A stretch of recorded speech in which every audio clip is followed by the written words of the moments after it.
Thanks for joining us. I'm Fred Martino. In focus today, Plan Carbondale. It is a major effort by the city to gather feedback for a new comprehensive plan. Full disclosure before we begin, I am part of a diverse steering committee helping the city with suggestions and outreach. I also have a master's degree in public administration and have provided input for a variety of community development ideas in other places where I've lived. To learn more about Plan Carbondale, I am very pleased to welcome Carbondale Senior Planner, Molly Maxwell. Molly, it is great to have you with us. Thanks so much for having me. Good to have you here today. You know, people may hear this, the idea of a comprehensive plan, and think, well, I have ideas, but what exactly is a comprehensive plan? Before we get into specifics of it, give us an idea of why the city is doing this. And we know communities all over the country do comprehensive plans. Why do a comprehensive plan? Right. Like you say, communities all over the country have comprehensive plans. States have comprehensive plans. Counties have comprehensive plans. Carbondale has had comprehensive plans since at least the 70s. So what a lot of people might not know at this point is we have one in place that was updated in 2010. So, you know, we're still operating off of that one. And it's basically just a guiding policy document. It's really meant to gather information from the community, what the community wants, what the community's priorities are. And then, our policymakers, our city council people and mayor can make decisions based on that information. It's often, largely development-based, land-based, but we have, other components as well. So, we're really looking at things like housing, transportation, economic development, parks and recreation, all those things that make the city a city. Okay, and as you point out, this is an advisory document. It helps guide decisions, gives folks background on what the community is saying is important, and also part of the planning process, but eventually it'll be the mayor, the city council that have to vote on what actually happens, right? Yeah, exactly. That's a great point. So it doesn't make any final decisions on its own, but it helps guide the documents that do. So our city budget, for example, our city code. So those are like the hard and fast things that make the city run on a day-to-day basis. And a lot of those policy decisions, again, come from the comprehensive planning process. Very interesting. Well, as you said, Carbondale's current comprehensive plan dates back to 2010, so about 15 years ago.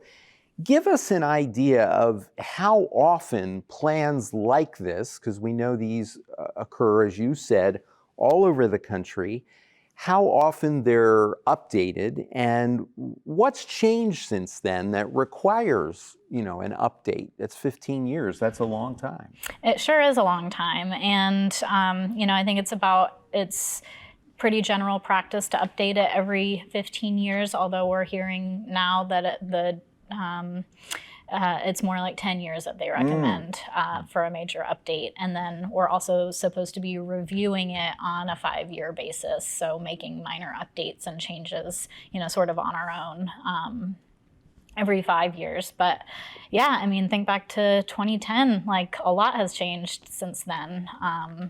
We've had our pandemic, a few years ago, and still feeling the effects of that. And that has changed, all components that are covered in the comprehensive plan, where we've seen sort of a downturn in population numbers and, is sort of stagnant now. But so much has changed since then, and it really needs an update. Not to mention, again, that community input. Our community has changed. The people that are, we have a lot more people that have, come of age to participate at this time that might not have been around at that time, or so we're looking for new input, new data to kind of address the issues of today. Yeah, absolutely. So the timeline for getting the feedback for this plan and creating that plan is fairly short. Spring of 2025. Tell us how that can be accomplished. It's pretty amazing, really. And for that, we really are leaning hard on our planning consultants. So we have a great consulting firm that we're working with called Planning Next, and they are all planners. There's 3 of them that work with us very closely, and they're really creating the backbone of the plan, facilitating our meetings and gathering the data, and then they'll be doing a lot of the putting the data into the actual document and then helping with analysis. I talk with them pretty much every week. But they're really doing a lot of work behind the scenes as well. So they'll be, once they have a bunch of their data, we also gave them data that, just hard data, like map data from our records that help them with, the creation of the future land use map and things like that. And so they'll be they're kind of hard at work all the time working on this. So, and I feel very honored and fortunate because I've gotten to hear them speak about this process being part of the steering committee. And it was very interesting, all of the elements of the plan. And I'm also impressed with the various ways you're trying to get inputs, because I think that's really important. It will, I would think, add more investment by the community in what eventually is approved by the council. For sure. And, it's an art all on its own, public engagement and, gathering public input. So we're really exploring all avenues. I think just the creation of the steering committee itself was really eye-opening. There's 19 of you, and really we opened the applications up to everybody, and we saw a huge response, which was really promising, knowing that so many people wanted to be involved.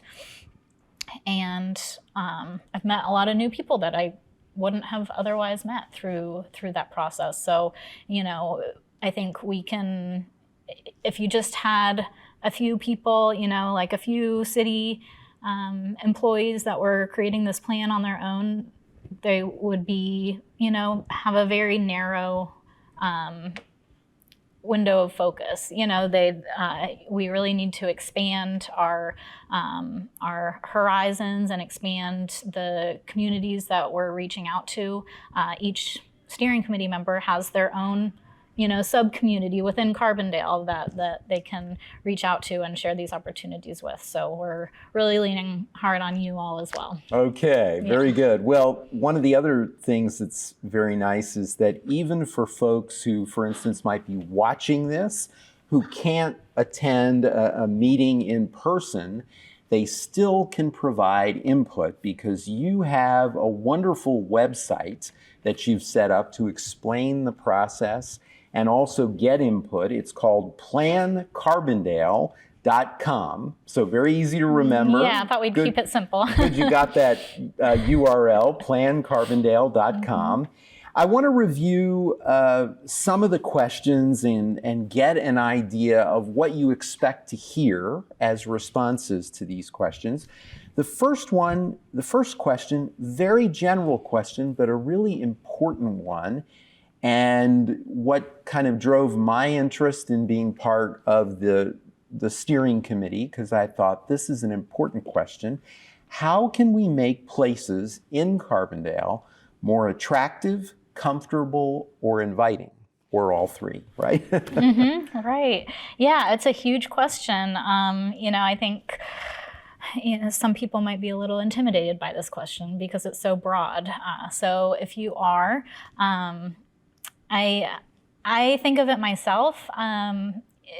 Think of specific places or maybe one specific place that you like to go to. Or even, if you've gone on a trip somewhere else and you've seen something that you really liked in another city or town, and think about changes that could be made in Carbondale to create places like that. Again, it's a very broad question, but like we were talking earlier, we think that, well, the city only has so much control over things like that. But, at this point in the information gathering phase, we really don't want to limit people's thinking into what can the city do versus what can't the city do. Really, we want, all ideas, big and small, just basically what would make your day-to-day life more comfortable or more enjoyable in Carbondale. Absolutely. And I love the fact that, as you mentioned, people who may have lived in another community may have ideas based on their experience elsewhere. So one of the things at a steering committee meeting that I mentioned that is basic, and it may not come first to mind for a lot of people, but it did for me, was I moved from an area where all new developments had sidewalks. And I thought, that is really something I didn't appreciate as much as I do after having that. That right now I walk where I live and there are no sidewalks. So especially at night, I am quickly moving into driveways when I see cars coming. It's a safety issue. It's an issue of mobility because people do walk places to get places, not just for exercise. And then it is also encouraging exercise and recreation and being outside. So that's one example, but there are so many. And I was struck by, you mentioned that the city can't necessarily do something about all of the suggestions, but they can make it easier and make it part of a goal and a plan, for instance, to encourage economic development so that in terms of the access and attractiveness of the community, to have more opportunity for businesses and other attractions. Exactly. Something that we're really seeing with buildings, commercial and residential, is, a lot of buildings are really getting older and sort of aging out of our current regulations and codes for safety and plumbing and things like that. So something that the city's done recently that does directly help businesses is we started funding improvements for downtown buildings. And so they've already spent all of the money allotted this fiscal year for that, but you've seen, several businesses move into the downtown and reopening and, for example, PKs in their restrooms. That was, city funds and from the TIF program that helped them get up to code and get up to standard. Those are really expensive projects that, probably most small businesses just couldn't afford. And so it's things like that you might think, well, the city can't, make a business open or move, but we can do things like that to help businesses. Okay. Yeah. So here's another question that's on the online survey. What kind of housing do you think Carbondale needs for the future? Yeah, this is a hard one as well. But I would encourage people to just think about their own experience, the experience of their friends and family. If you've been, looking for a house recently and, can't find what it is you're looking for, if you feel that housing should be more affordable, or, whatever your experience is, we want to hear it. We, again, as city staff, we hear anecdotally pretty frequently, people's personal experiences. And, but, again, that's just a very small portion of the people that come into our office and are applying for our housing programs, or, even getting a fence permit or something like that.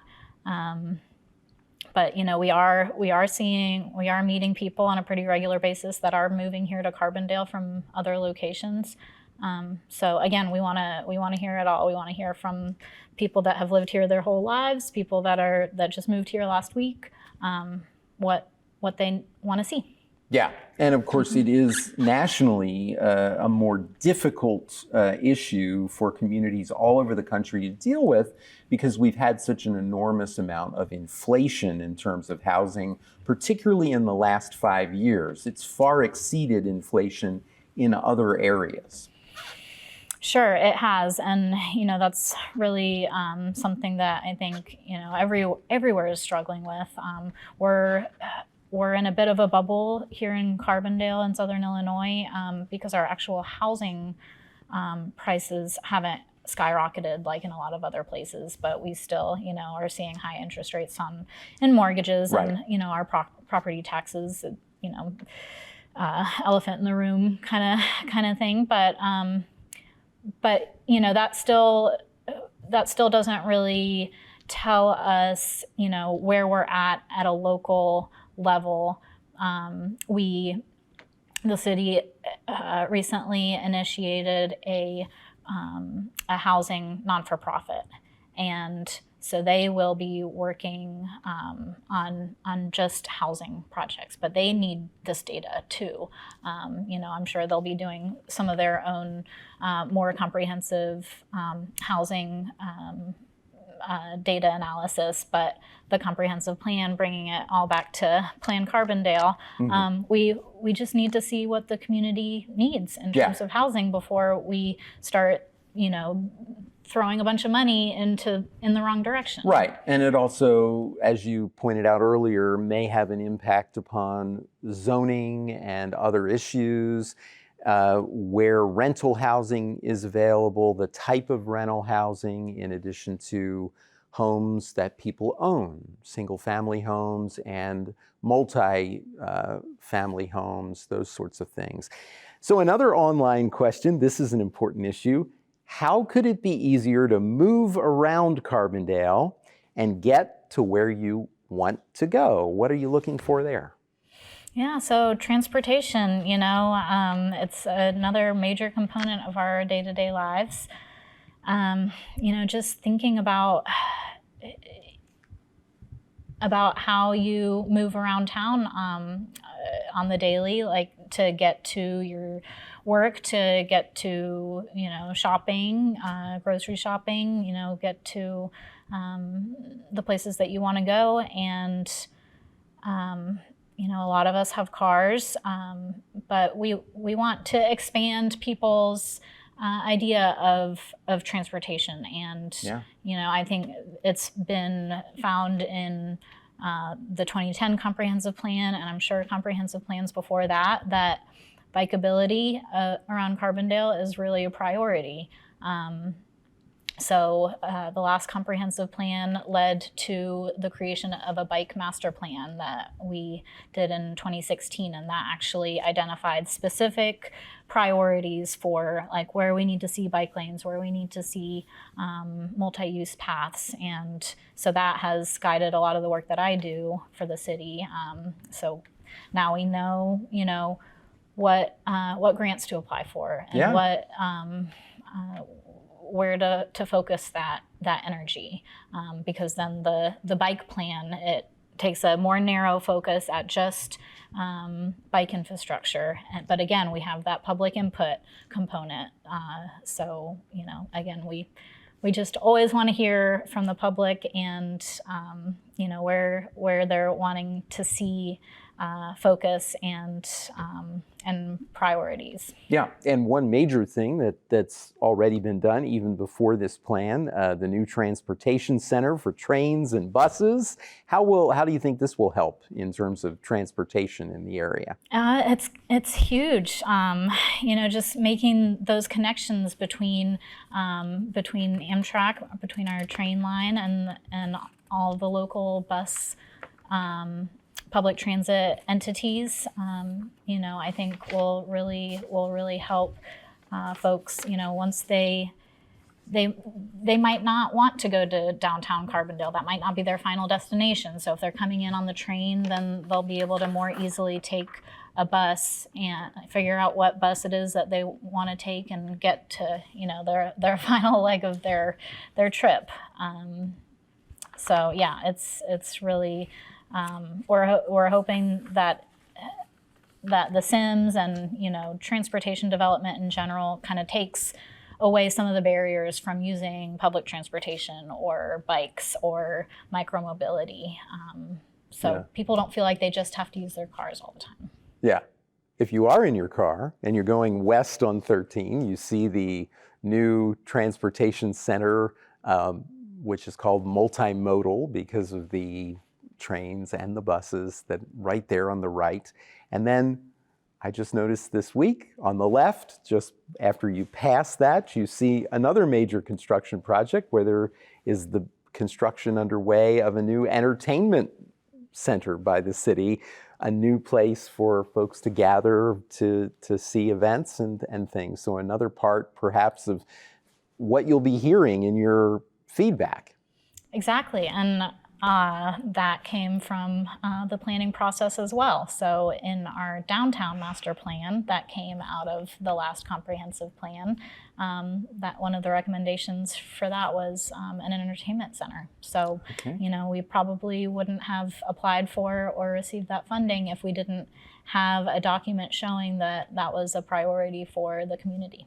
Well, hopefully these kind of attractions will help to also attract more in the way of businesses in downtown. We've had some empty businesses in the city. A lot of people, as a result, are talking about the need for development, ways to encourage development in Carbondale.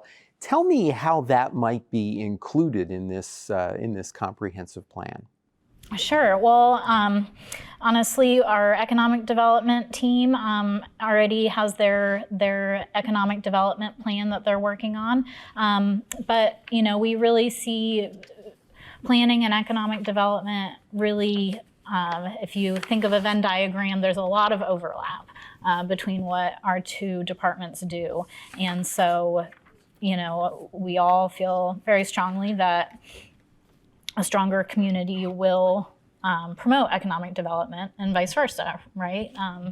So, I think the economic development plan that is in the works, it focuses a lot too on downtown development and, walkability and bikeability and those quality of life things, because we really want people to enjoy living here and be content in their day-to-day lives, and that promotes economic development and vice versa. So it all ties together. Yeah, and of course, in addition to generating economic activity, the city is always looking for grant funding as well to try to help develop things. You had told me before we went on the air, you were involved in a grant.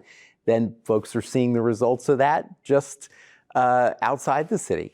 Sure, yeah. So, again, I'll bring it back to the bike stuff because that's what I focus the most on. But, from our bike master plan, one of the projects that recommended was the regional bike plan to connect Murfreesboro, Carbondale, Marion, and people see that parts of that project really coming together, on the east side of town and the west side of town. So we applied for funding from the state, the ITEP program, Illinois transportation enhancement program, which we've been very successful with.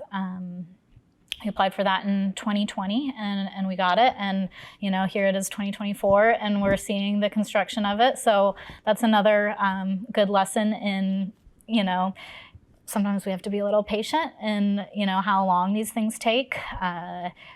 The input that we're going to get for the comprehensive plan, we might not see the outcomes of some of those things for quite a long time, but we got to be patient and trust that some of it will happen. It must be very rewarding to see the fruits of your labor on that grant now west of the downtown area, seeing the ground get broken and the work being done on the bike trail there. It's pretty amazing, yeah. It's great to see. It'll be even better to see once it's been complete. And seeing people use it. We completed another bike path recently, the Mud Line, named after the old railroad bed that it was built on, sort of on the northwest part of town. And that funding had been applied for before I even was with the city, so I can't take any credit for that. But yeah, just seeing people ride on it every day is really rewarding. And I bet it is. Yeah. Molly, thank you so much for being with us today. Thanks so much for having me. Great to have you here. My guest was Carbondale Senior Planner Molly Maxwell. You can provide input for the city's comprehensive plan online at plancarbondale.com. That is where you will also find lots of other information. For everyone at WSIU, I'm Fred Martino. Have a great week.